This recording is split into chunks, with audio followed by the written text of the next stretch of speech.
जय हिंद प्यारे साथियों। तो कैसे आप सब उम्मीद करते हैं मस्त होंगे, स्वस्थ होंगे और बेहतरीन तरीका से अपना स्टडी कर रहे होंगे। तो आज की इस वीडियो में हम आपके लिए लाए हैं इकोनॉमिक्स का 6ठा नंबर चैप्टर, जिसका नाम है वैश्वीकरण। इकोनॉमिक्स अर्थशास्त्र का 6ठा नंबर चैप्टर का नाम क्या, आप लोग बताइएगा कमेंट बॉक्स में। उसका नाम है वैश्वीकरण। इसी वैश्वीकरण चैप्टर का बहुत ही टाइम होने वाला है, तो इसी क्लास को आप लोग शुरू से लेकर अंत तक देखिएगा। अगर स्किप करके देखेंगे तो आपको कुछ भी समझ में नहीं आएगा, तो इसलिए आप लोग शुरू से लेकर अंत तक देखिएगा। अगर अंत तक देख लेते हैं तो आपको समझ में आ जाएगा कि बिहार बोर्ड में जो है कि किस कैटेगरी का क्वेश्चन आता है। तो हम उम्मीद करते हैं कि आप लोग शुरू से लेकर अंत तक देखेंगे। और हाँ, अगर आप चैनल पर नए हैं तो चैनल को जरूर सब्सक्राइब कर लीजिए। चैनल को क्या कीजिएगा, सब्सक्राइब। और लाइक का बटन इस वीडियो के नीचे में दिया गया है, उस लाइक का बटन को भी एक बार दबा दीजिए। आपके पास जितना भी व्हाट्सएप ग्रुप है, टेलीग्राम है, स्टेटस है, उस सभी पर जो है कि इस वीडियो को शेयर कर दीजिए। इस वीडियो को क्या करेंगे आप लोग, शेयर भी कर दीजिए, ठीक ना। धमाकेदार तरीका से इस वीडियो को आप लोग सबसे पहले क्या करेंगे, शेयर कीजिए। कीजिए एक बार धमाकेदार तरीका से शेयर। तो चलिए प्रेम से बोलेंगे श्री अर्थशास्त्र महाराज की जय। श्री गणेशाय नमः। श्री गणेशाय नमः। चलिए आरंभ करते हैं हम। अब इसे देखिए, थोड़ी ही देर में आपकी स्क्रीन पर दिखाई दे देगा प्रश्न, जो कि दिखाई दे रहा होगा आपको बहुत ही क्लियर। तो पहला नंबर प्रश्न जो है कि आज का स्क्रीन पर आप लोग जवाब कमेंट बॉक्स में दीजिएगा। ये सब प्रश्न बहुत बार आया हुआ है। देखिए कितने बार पूछ दिया, 2011 में, 2014 में, 2018 में, 2020 में, 4 बार आया हुआ है प्रश्न। कहता है वैश्वीकरण के क्या है प्रश्न, वैश्वीकरण के मुख्य अंग कितने हैं। तो आप लोग कमेंट बॉक्स में जरूर बताइएगा वैश्वीकरण के मुख्य अंग कितने हैं। आप लोग कमेंट बॉक्स में जरूर बताइएगा वैश्वीकरण के मुख्य अंग कितने हैं। तो बताइए वैश्वीकरण के मुख्य अंग कितने हो जाएंगे, 4। वाह बहुत बढ़िया, बिल्कुल सही जवाब है। वैश्वीकरण के मुख्य अंग कितने हैं, 4। वैश्वीकरण के मुख्य अंग 4। तो चलिए एक का ऑप्शन नंबर डी, जितने भी बच्चे बता रहे हैं उनका जवाब एकदम 100% सही है। तो आगे बढ़ते हैं, दूसरा नंबर प्रश्न देखते हैं। दूसरा नंबर प्रश्न है अंतरराष्ट्रीय व्यापार संबंधी नियमों को निर्धारित करने वाली संस्था कौन सी है। क्या प्रश्न, अंतरराष्ट्रीय व्यापार संबंधी नियमों को निर्धारित करने वाली संस्था कौन सी है। ऑप्शन है विश्व बैंक, ऑप्शन बी है ISF, ऑप्शन सी है UNO और ऑप्शन डी है नन, यानी कि इनमें से कोई नहीं। तो 2 का बताइएगा जवाब। क्या पूछा है प्रश्न, अंतरराष्ट्रीय व्यापार संबंधी नियमों को निर्धारित करने वाली संस्था, इसमें तो कोनो न दिखाई दे रहा है। तो इसका करेक्ट आंसर क्या होगा, ऑप्शन नंबर डी, इनमें से कोई नहीं, नन, ठीक ना। इसका आंसर नन हो जाएगा। 2 का correct answer option number D हो जाएगा, ठीक ना। आगे बढ़ते हैं, तीसरा नंबर प्रश्न को देखिएगा। तीसरा नंबर प्रश्न है हमारा, निम्नलिखित में कौन बहुराष्ट्रीय कंपनी, ये प्रश्न बहुत ज्यादा इम्पोर्टेंट है। ये भी 2018, 2019, 2021 में आया हुआ है। कहता है निम्न में कौन बहुराष्ट्रीय कंपनी है। बहुराष्ट्रीय कंपनी कौन है, ये नहीं पूछा है। तो बहुराष्ट्रीय कंपनी फोर्ड मोटर्स भी है, कोका कोला भी है, उसके बाद सैमसंग ये भी है। तो इसका करेक्ट आंसर बताइएगा आप लोग, क्या होना चाहिए, जवाब दीजिएगा कमेंट बॉक्स में। 3 का करेक्ट आंसर क्या होगा, ऑप्शन नंबर डी, इनमें से ये सभी हो जाएगा इनका correct answer. Option number D 100% सही है इसका जवाब, बिल्कुल सही है। निम्न में कौन बहुराष्ट्रीय कंपनी है, तो इनमें से सभी हो जाएगा। फोर्ड मोटर्स भी है, कोका कोला भी है और सैमसंग भी है। बहुराष्ट्र कंपनी जो है कि सभी हो जाएगा। आगे बढ़ते हैं, 4 नंबर प्रश्न। चौथा नंबर जो प्रश्न है ये भी बहुत ज्यादा इम्पोर्टेंट है। कहता है चौथा नंबर प्रश्न क्या, विश्व व्यापार संगठन WTO कहने का मतलब, W से वर्ड, T से ट्रेड, O से ऑर्गेनाइजेशन। अगर आपसे पूछेगा WTO का फुल फॉर्म बोलिएगा तो आप लोग जवाब क्या देंगे, इसका जवाब दीजिएगा W से वर्ड, T से ट्रेड, O से ऑर्गेनाइजेशन। विश्व व्यापार संगठन WTO की स्थापना किस वर्ष की गई। विश्व व्यापार संगठन WTO की स्थापना कब की गई, 1995 ईस्वी में। कब की गई थी, 1995 ईस्वी। 4 का ऑप्शन नंबर ए बिल्कुल करेक्ट आंसर है, ठीक ना। जितने बच्चे 4 का ऑप्शन नंबर ए बता रहे हैं उनका जवाब बिल्कुल सही है, ठीक ना। आगे बढ़ते हैं, 5वां नंबर प्रश्न। 5वां नंबर प्रश्न भी स्क्रीन पर आ गया है। 5वां नंबर प्रश्न का जवाब दीजिएगा आप लोग कमेंट बॉक्स में। तो कहता है प्रश्न, नई आर्थिक नीति में किसे सम्मिलित नहीं किया गया है? नई आर्थिक नीति में किसे सम्मिलित नहीं किया गया है? ऑप्शन ए है नियंत्रित अर्थव्यवस्था, ऑप्शन बी है आपका उदारीकरण, ऑप्शन सी है वैश्वीकरण और ऑप्शन डी है इनमें से कोई नहीं। बताइएगा 5 का करेक्ट आंसर क्या होगा? नियंत्रित अर्थव्यवस्था बिल्कुल सही जवाब है। इसका जवाब बिल्कुल सही ऑप्शन नंबर ए बता रहे हैं। तो नई आर्थिक नीति किसे सम्मिलित नहीं करता है? उदारीकरण को करता है, वैश्वीकरण भी है। तो इसमें पूछा है कौन नहीं किया जाता है, तो नियंत्रित अर्थव्यवस्था करेक्ट आंसर हो जाएगा। ठीक, आगे बढ़ते हैं 6 नंबर प्रश्न। 6 नंबर जो प्रश्न हमारा कहता है, इनमें से कौन बहुराष्ट्रीय कंपनी नहीं है? देखिए ध्यान से पढ़िए, इनमें से कौन बहुराष्ट्रीय कंपनी नहीं है? तो इसका जवाब बताइएगा क्या होगा? इनमें से कौन बहुराष्ट्रीय कंपनी नहीं है? तो फोर्ड मोटर्स तो है, सैमसंग भी है और कोका कोला भी है। पूछा है कौन नहीं है, तो पार्ले टाटा ये तो नहीं है। ऑप्शन नंबर सी इनका करेक्ट आंसर हो जाएगा। बिल्कुल सही उत्तर हो जाएगा ऑप्शन नंबर सी। ठीक ना, आगे बढ़ते हैं 7वां नंबर प्रश्न। 7वां नंबर प्रश्न है हमारा, क्या कहता है 7वां नंबर प्रश्न, निम्न में कौन विदेशी ब्रांड नहीं है? मतलब विदेश का जो है कि ब्रांड नहीं है। तो बताइएगा 7 का करेक्ट आंसर क्या हो जाएगा? 7 का टाटा। हाँ, कहा कि भारत का कंपनी है। टाटा कंपनी किस देश का कंपनी है? भारत का। ही विदेशी ब्रांड नहीं है। और जो देख रहे हैं हुंडई, टोयोला, फोर्ड, ये सब विदेशी ब्रांड है। और टाटा जो कंपनी है विदेशी ब्रांड नहीं है। प्रश्न भी पूछा था निम्न में कौन विदेशी ब्रांड नहीं है, तो टाटा विदेशी ब्रांड नहीं है। 2019 में आया हुआ प्रश्न है। आगे बढ़ते हैं 8वां प्रश्न को देखते हैं। 8वां हमारा प्रश्न, विश्व व्यापार संगठन को क्या कहते हैं? WTO। इसका फुल फॉर्म क्या आता है? WTO का वर्ल्ड ट्रेड ऑर्गेनाइजेशन का मुख्यालय कहाँ है? WTO विश्व व्यापार संगठन का मुख्यालय कहाँ है? तो जिनेवा में है। विश्व व्यापार संगठन WTO का मुख्यालय कहाँ पर है? तो जिनेवा में स्थित है। कहाँ पर? जिनेवा में। ठीक ना, तो ये प्रश्न भी बहुत ज्यादा इम्पोर्टेंट है। 2020 में, 2021 में, 2023, 2024 आप लोग देख सकते हैं 4 साल लगातार पूछा है। तो विश्व व्यापार संगठन का मुख्यालय कहाँ हो जाएगा? जिनेवा हो जाएगा। 8 का ऑप्शन नंबर ये। जितने भी बच्चे बता रहे हैं उनका जवाब बिल्कुल 100% सही है।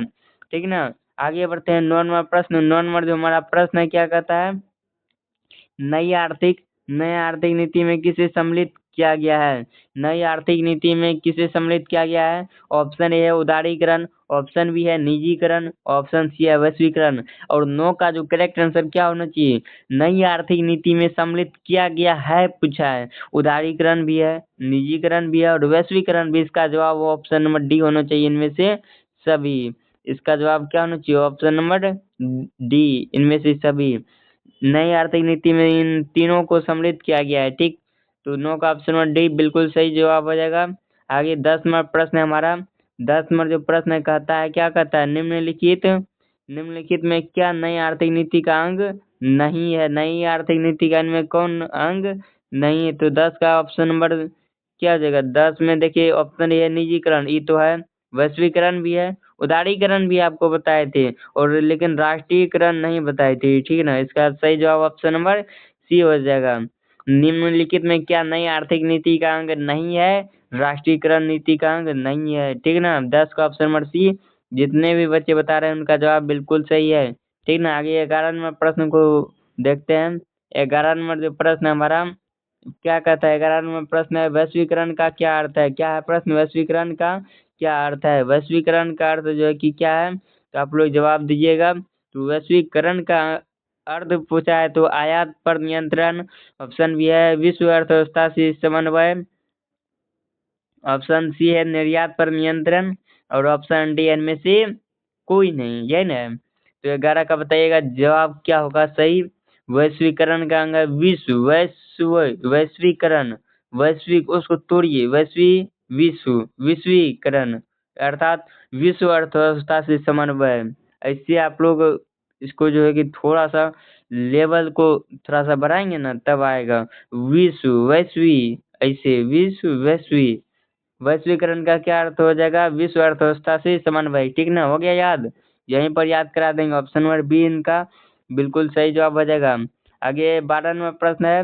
12 नंबर जो प्रश्न है, भारत का प्रथम निर्यात संवर्धन क्षेत्र कहाँ स्थापित किया गया? ये भी प्रश्न बहुत ज्यादा इम्पोर्टेंट है। कहता है भारत का प्रथम निर्यात संवर्धन क्षेत्र कहाँ स्थापित किया गया? तो ये नोएडा कहाँ पर है? दिल्ली में, नोएडा में, ठीक ना। चलिए 12 का बता दी थी, ऑप्शन नंबर डी बिल्कुल सही हो गया था, ठीक ना। 12 का हो गया था ना। आगे बढ़ते हैं, 13 नंबर देखते हैं। प्रश्न है हमारा 13 नंबर प्रश्न है, सरकार द्वारा लगाए गए अनावश्यक नियंत्रणों तथा प्रतिबंधों को हटाना क्या कहलाता है? उदार चरित्र वाले, उदारीकरण कहलाता है। क्या कहलाता है? उदारीकरण। 13 का ऑप्शन नंबर बी जो भी बच्चे बता रहे हैं उनका जवाब 100% सही है। सरकार द्वारा लगाए गए अनावश्यक नियंत्रणों तथा प्रतिबंधों को हटाना क्या कहलाता है? उदारीकरण कहलाता है, ठीक ना। आगे 14 नंबर प्रश्न है हमारा। 14 नंबर प्रश्न कहता है निम्नलिखित, क्या है प्रश्न? निम्न में कौन भारतीय बहुराष्ट्रीय कंपनी है? इनमें से कौन भारत का बहुराष्ट्रीय कंपनी है? तो नोकिया जो है कि अमेरिका का है, सैमसंग भी नहीं, अपने देश का फोर्ड मोटर्स भी नहीं है। तो अपने देश का ये वो कंपनी है जिसका नाम है इन्फोसिस। जिसका नाम क्या है? इन्फोसिस। तो 14 का ऑप्शन नंबर सी बिल्कुल करेक्ट आंसर हो जाएगा। 14 का जो है कि ऑप्शन नंबर सी बिल्कुल सही हो जाएगा। 2023 में ये प्रश्न आया हुआ है कि इनमें कौन भारतीय बहुराष्ट्रीय कंपनी है? तो इन्फोसिस कंपनी भारत का है, ठीक है ना। आपको याद करना है, आपको जो है कि ध्यान में रखना है। आगे बढ़ते हैं, 15 नंबर प्रश्न है हमारा। भारत क्या है प्रश्न? भारत विश्व व्यापार संगठन का सदस्य कब बना? भारत विश्व व्यापार संगठन का सदस्य जो है कि कब बना था, ये प्रश्न पूछा है। तो इसका जवाब ऑप्शन नंबर ए हो जाएगा। इसका जवाब ऑप्शन नंबर ए 1995 ईस्वी में भारत विश्व व्यापार संगठन का सदस्य 1995 ईस्वी में बना था, ठीक ना। तो आगे 16 नंबर प्रश्न है, बहुत ज़्यादा इम्पोर्टेंट है क्योंकि 2024 में ये प्रश्न आया हुआ है। ये सब 2024 का है। कहता है कि भारत में क्या है प्रश्न? भारत में एलपीजी नीति कब बनाएगी? भारत में एलपीजी नीति कब बनाएगी? ये प्रश्न, भारत में एलपीजी नीति कब बनाई गई थी? तो जवाब दीजिएगा कमेंट बॉक्स में आप लोग। तो भारत में एलपीजी नीति 1991 में कब बनाई गई थी? 1991 ईस्वी में, बिल्कुल सही जवाब है। भारत में एलपीजी नीति 1991 ईस्वी में बनाई गई थी। 16 का ऑप्शन नंबर बी बिल्कुल करेक्ट आंसर हो जाएगा, ठीक। एलपीजी नीति कब बनाएगी? 1991 ईस्वी में, ठीक ना। हो गया याद ना।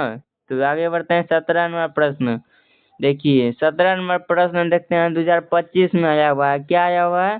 2025 में प्रश्न आया हुआ है। तो देखते हैं क्या है प्रश्न। निम्न में क्या है प्रश्न? निम्न में से क्या गैर आर्थिक, क्या है प्रश्न? गैर आर्थिक आधारभूत संरचनाओं का अंग है। इनमें से कौन गैर यानी कि प्राइवेट आर्थिक आधारभूत संरचनाओं का अंग है पूछा है।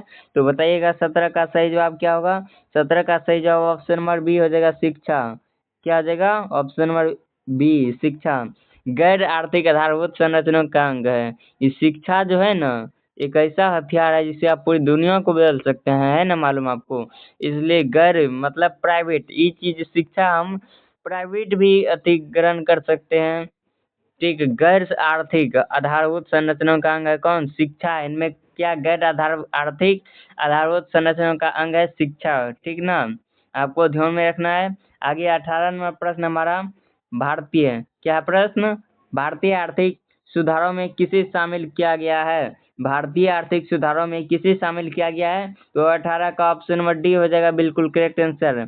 ये प्रश्न पहले भी आया हुआ है। इनमें कौन आर्थिक सुधारों में शामिल किया गया? उदारीकरण है, निजीकरण, वैश्वीकरण, तीनों को, उदारीकरण, निजीकरण, वैश्वीकरण, तीनों को शामिल किया गया है। तो इसका जवाब इसलिए ऑप्शन नंबर डी हो जाएगा, ठीक ना। तो आगे 19 नंबर हमारा प्रश्न है। 19 नंबर प्रश्न है हमारा क्या? विश्व व्यापार संगठन के सदस्य देशों की संख्या कितनी है? विश्व व्यापार सदस्य देशों की संख्या कितनी है? तो बताइएगा आप लोग, कितने सदस्य है? 164, बिल्कुल सही जवाब है। कितना? 164, ठीक ना। विश्व व्यापार संगठन का अगर सदस्य देशों की संख्या अगर पूछा जाए तो 164 है। विश्व व्यापार संगठन के सदस्य देशों की संख्या कितनी है? 164, ठीक ना। आपको ध्यान में रखना है कितना है? 164। 19 का ऑप्शन और बी बिल्कुल करेक्ट आंसर हो जाएगा। आगे 20 नंबर हमारा प्रश्न है, 2025 में आया हुआ है। ये सब 2025 में आया हुआ प्रश्न। कब आया हुआ है? 2025 में। आपको दिखाई दे रहा है ना? तो दिखाई दे रहा होगा। प्रश्न है हमारा क्या, वैश्वीकरण के परिणाम स्वरूप विभिन्न देशों के बीच निम्न में से किसका निर्बाध प्रवाह होता है। वैश्वीकरण के परिणाम स्वरूप विभिन्न देशों के बीच निम्न में से किसका निर्बाध प्रवाह होता है। तो किसका निर्बाध प्रवाह होता है, पूंजी का भी होता है, प्रौद्योगिकी श्रम। क्या होगा correct answer, option number D बिल्कुल सही जवाब है। ऑप्शन नंबर डी जो है किसका करेक्ट आंसर हो जाएगा। वैश्वीकरण के परिणाम स्वरूप विभिन्न देशों के बीच निम्न में से किसका निर्बाध होता है। तो प्रौद्योगिकी श्रम पूंजी तीनों का। ठीक हो गया। आगे 21 नंबर देखते हैं प्रश्न। चलिए आप लोग चिंता नहीं कीजिए, अब खत्म ही हो गया। 21 नंबर प्रश्न, सरकार द्वारा आर्थिक क्रियाओं पर अनावश्यक नियंत्रणों एवं प्रतिबंधों को हटाना क्या कहलाता है। ये पहले भी आया हुआ है प्रश्न, 2025 में भी पूछ दिया। देखिए पिछले साल आया हुआ था। 21 का जवाब क्या हो जाएगा, ऑप्शन नंबर सी उदारीकरण। बताए नहीं थे कि सरकार द्वारा आर्थिक क्रियाओं पर अनावश्यक नियंत्रणों एवं प्रतिबंधों को हटाना उदारीकरण कहलाता है। और अंतिम प्रश्न जो है कि 22 नंबर है हमारा कि निम्न में से किस आर्थिक सुधार की प्रक्रिया में बहुराष्ट्रीय कंपनी मुख्य भूमिका निभाती है। तो क्या हो जाएगा, वैश्वीकरण। क्या हो जाएगा, वैश्वीकरण। निम्न में से किस आर्थिक सुधार की प्रक्रिया में बहुराष्ट्रीय कंपनियां मुख्य भूमिका निभा रही है। वैश्वीकरण हो जाएगा, वैश्वीकरण ही ना होगा। चलिए यही होना चाहिए। तो चलिए आप लोग बताइएगा 22 प्रश्न में से आपका कितना सही हुआ। कुल 22 प्रश्न में से आपका सही कितना हुआ आप लोग कमेंट बॉक्स में जरूर बताइएगा, ठीक ना। आपका कमेंट बॉक्स में जो है कि जितना भी आप बताइएगा उसका हम रिप्लाई देंगे, अवश्य देंगे। तो चलिए आज के लिए इतना ही, 22 प्रश्न ही था। तो मिलते हैं अगले वीडियो में। आज के लिए इतना ही। जय हिंद, वंदे मातरम। हंसते रहिए, मुस्कुराते रहिए और पढ़ते रहिए मन लगा करके।